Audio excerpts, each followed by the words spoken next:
Yo, what's up guys? Welcome back to the channel, and today I'm going to show you how to use Twoguysfinance's international banking services. All right, it's going to be a really quick video. We're not going to waste much time on this one, so let's just get started. Now the first thing you're going to need to do is to log into your Twoguysfinance online banking account, or you can also choose to log in on the mobile app. Just log in your accounts there. Now, once you're logged in, you want to select the accounts that you want to use for international banking. And then once that's selected, you're going to click on international banking.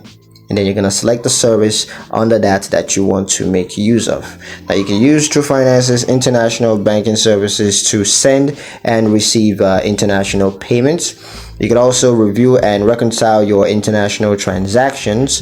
You could always also just track your transactions if you need to do that. But if there's any issues you're facing regarding your international transactions, you could just contact Twoguysfinance customer service, and they're gonna help you out with any questions or concerns that you have. So yeah, that's pretty much it on how to use Twoguysfinance's international banking services.